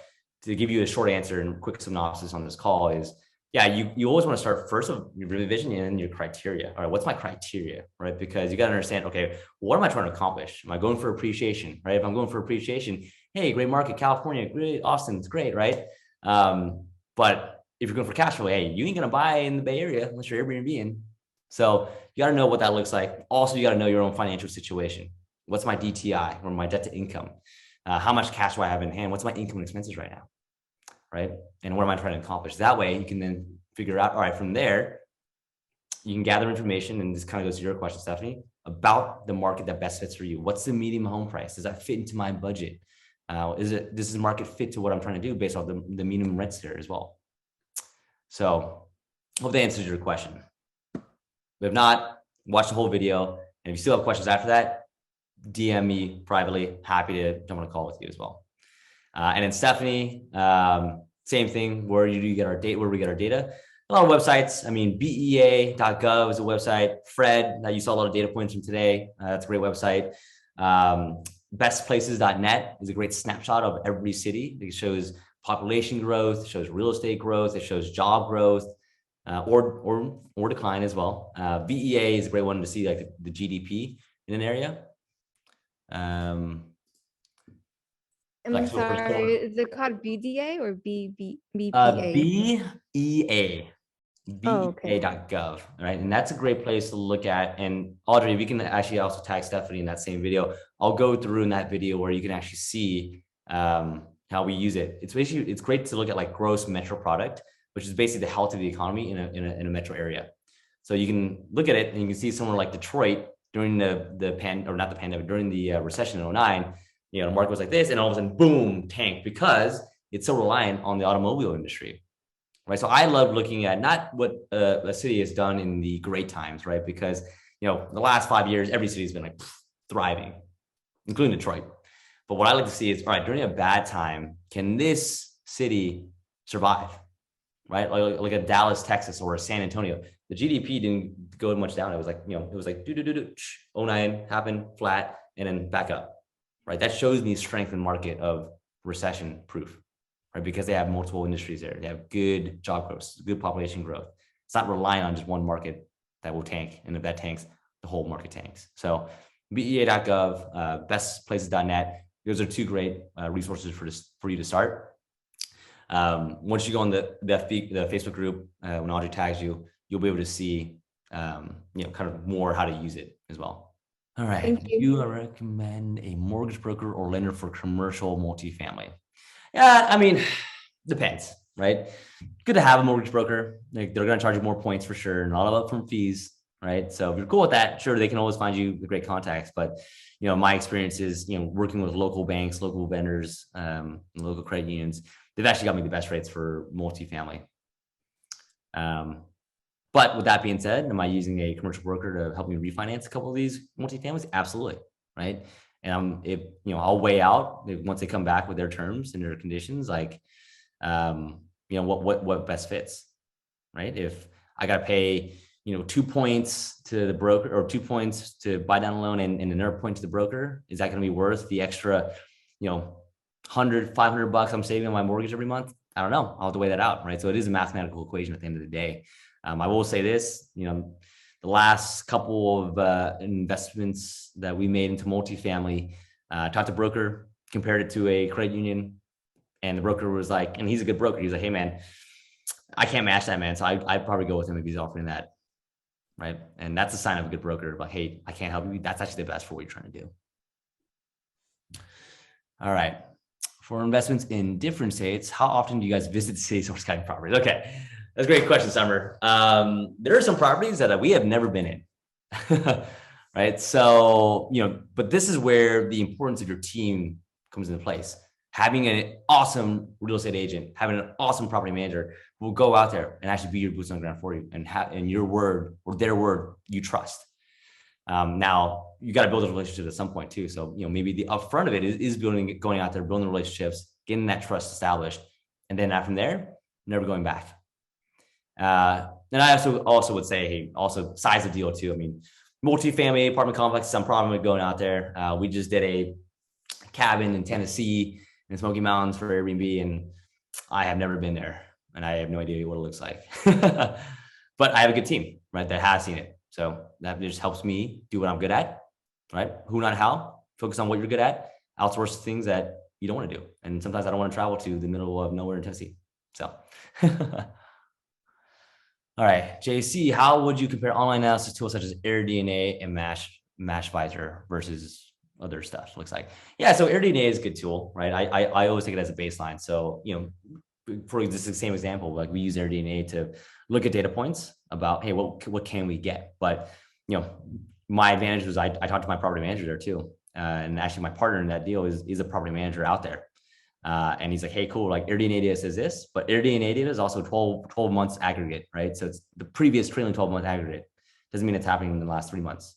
So, what my partner and I do, like we'll look at the AirDNA data. We'll actually have people actually, consolidate that to view our initial analysis. But then if we say, hey, that checks our first box, then we'll go deeper into our property manager, right? And in this, you don't have to partner with a property manager to get this kind of data. You can just have a trusted property manager that you're going to use and say, hey, cool, does this data match up to what you're seeing as well, right? That way you can call the bluff on the data or say, hey, cool, this data is validated by people who are actually doing this right now and what they're actually collecting. And Caleb asks, how do you evaluate comparative opportunities in your deal search analysis? So we definitely do dive in a lot more in detail within Zencoast University of like, what are the markets? How do we analyze the deals? What are the calculators and what are we using there? And what are the things that people might miss, such as like common area maintenance expenses, like shoveling snow or other things that you might not consider? We would coach you and guide you on this as well too. And there's only so many markets and single family, multifamily apartments that you can keep an eye out one at a time. So for us, like there's so many great markets out there. We have people investing in Ohio, we have Idaho, Minnesota, California, like even within California, Sacramento. So it's just really figuring out certain markets you would want to focus on and just focus on those areas and building a team from that. And going to Dustin's question is, it's more important for our team to build that team out there than necessarily what the market is. Because if I don't have a great team out there and I don't have a great property manager and a great contractor and such, then I'm not going to build it, even though it might be a really great appreciating or a really great cash flowing market. So it's more so important to first figure out a team, figure out 3 to 5 markets that you might invest in. And tip is like search top 20 people or like that top 10, 20 cities that people are moving to. Look at U-Haul stats, look at areas where companies are moving to as well too.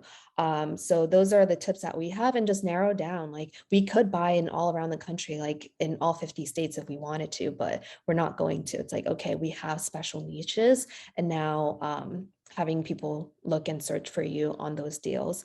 And just a reminder, Calvin was doing this full time. He just officially left right before we got married in November. So we've been able to scale to from 37 units to 167 while he had a full-time job too.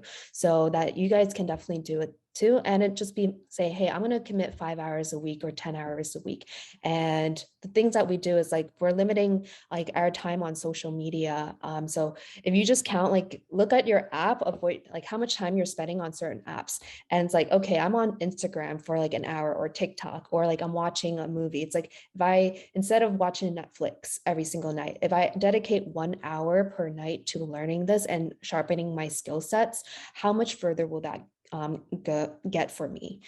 And to continue on Dustin's questions for out of area investments, how did you assemble your team? In what order? Did you choose a property first or your team first?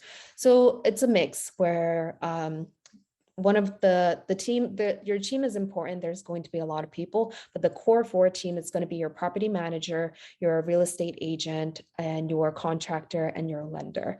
So for us, like what we're looking at is first agents and brokers to find us the deals, and then talking and getting referrals from them. Who do you know are great property managers? And we're doing it coincidingly. We're asking the property managers, who are some great agents who can find some deals? Can you find some deals as well?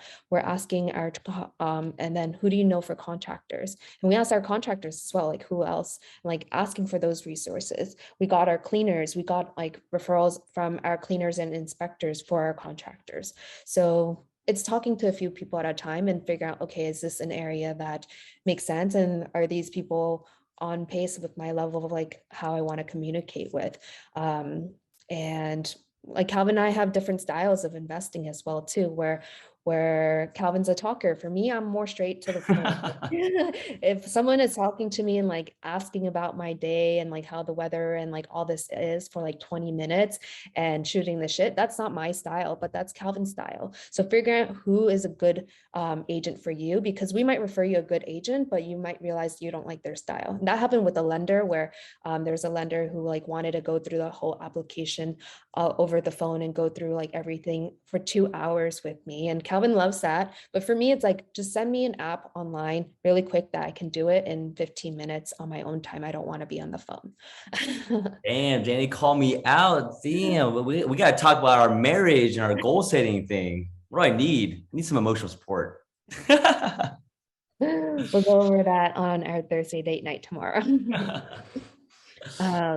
Perfect. And then Audrey and Dan, in your program, do you have mentors who will be helping us along the way with creating an LOI, reviewing a deal, negotiating tactics? Those are definitely questions. Like we have special coaches within your pods. So our pods are between 5 to 8 people within a pod that you're close with, and you're sharing these resources with each other. And we have some of our senior students who have been through the program for a whole year, and they become mentors. And like you can call Jay up and he'll answer any questions, give you references for who to get for a home equity line of credit, who to go for a VA loan.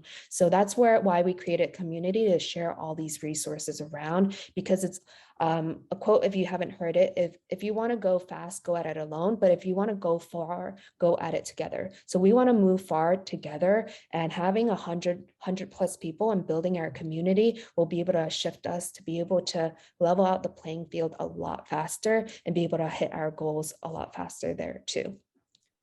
Yeah. How many properties did you buy in order to feel comfortable paying for college? That's definitely a great question. So we don't have kids yet and all of that, but just like even treating for like one property, it's like, hey, even if it's like one investment, like that one, if I just bought that one investment, put 50K into it, I know that that's going to appreciate, and the tenant's paying it down, that can pay for one college kids' college education. So it could just be one, but I can still use that and keep that property, that one, in case study number one. And then once my kids are in college, we pay for the tuition 4 years, the tenants are still paying rent, the appreciation's still going up. And let's say if mom and dad like suddenly like need medical expenses, healthcare, we can use that same property to be able to pay for medical expenses. So it could be one, but I think for us, like we just like the bug, and it's just like we like the challenge of like going into new and more deals. And why my goal for next year is buying a center with a Target in it. Great. So those are the questions in the chat. Any other questions you can ask live. We'll be here for the next 10 minutes. And even if it's not a question, like would love to just get some feedback of what you learned. And my love language is words of affirmation. So anything that you've learned or appreciated, would love to hear that feedback too. I'll go first. I like the action plan. I was actually on the call with my sister. It's like, I need a performance coach, not a therapist. So that's given me like a general idea of like how should I approach this new upcoming year. Awesome. Well, thank you so much, Stephanie. So we have our coaches, we have amazing coaches. One of the minimum criteria for our coaches is 20 deals and investments that they've gone through. So they've gone through the ups and downs of investing in real estate. So if you guys know of anyone else that has done 20 plus deals, let us know, because we're looking to expand our coaching community. Would love to hear from you, Sarah. I was actually just typing in the chat right now. I just think this is so insightful. I'm very new to the real estate business, so I will be joining ZenCoast when I'm ready to actually fully invest, but I'm just so thankful to be here. Well, thank you so much for reaching out. And I know you cold reached out to me, I think via Instagram back then. So I love seeing your journey along the way too. Yeah, I'd love to get some feedback from Chad, man. Chad, what's going on, dude? I haven't seen you in a minute, dude. Hope everything's been well with the boys and your health. Things are going good. It's been a few months, so the new one is just over here, keeping an eye on him. So, but I appreciate you guys and your vulnerability and your honesty and genuineness when it comes to just sharing your story and your passion for people and kind of trying to be that rising tide, you know, and so. I guess my question is like, what's your guys' timeline you think for this next year when you start opening up or expanding your enrollment? I guess I don't know what you so I understand you guys have reached where you want to be right now, where you're comfortable with right now, and so just kind of what you think that looks like for you guys. Yeah, we'll probably start taking interviews for our February pod is when the next one is, because we just filled out our January one. So yeah, we do pods every month, but February will be the next one. And Audrey and Dan would love to hear from you guys. Congrats on the baby. Hope to meet baby Daniel soon. Yeah, he's playing right now.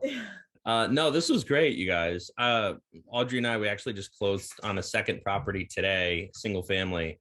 But part of the reason why we're here is just because we want to get into apartment complexes and multifamily. So I'd say, Calvin, what you shared about the Tennessee property, that definitely caught my eye. So that's really everything that we want to learn right now. So super excited.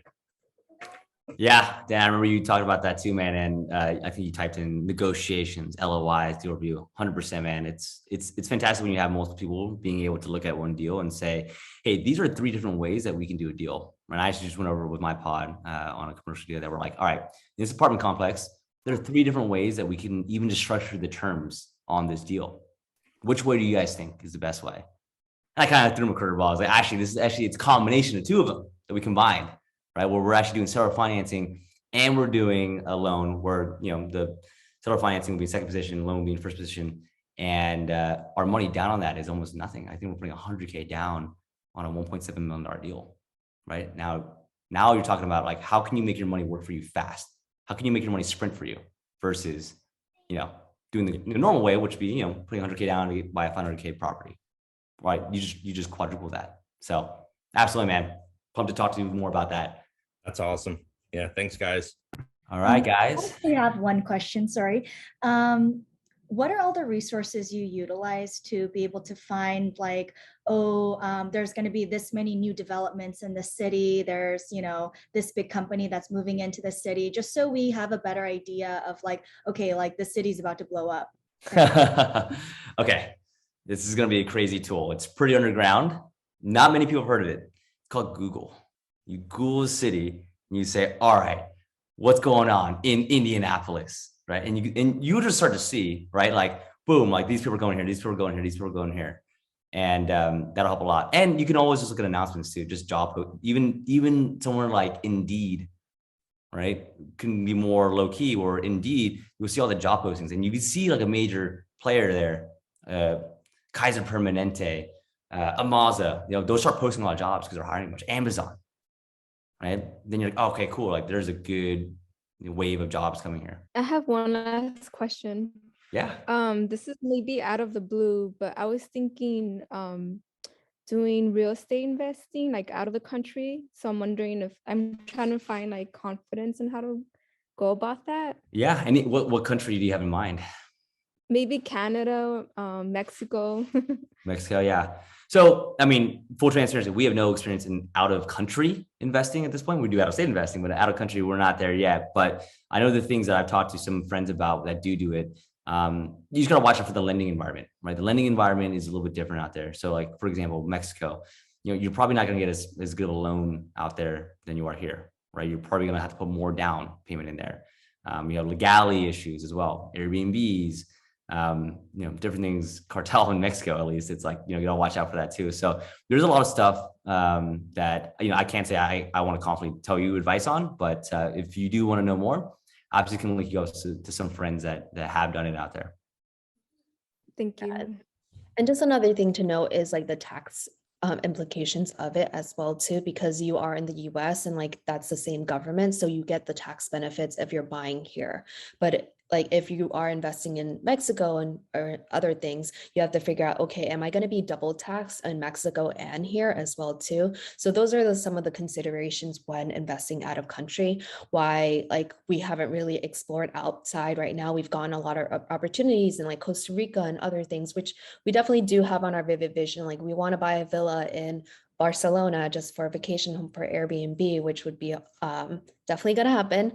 And that's just something where it's more for like enjoyment, but we don't know what the loan perspective, because being an outside area, if you don't live in the area, it is harder to get a loan. So we work with a lot of foreign people to buy properties here as well, but there are certain restrictions. For example, I know China, it might have lowered, but you can only move $50,000 into investments per year to America from China, for example. So that's something where there are limitations, and countries want to keep their money within their country too. So that's another factor. And Ashley and Chad would love to hear from you guys.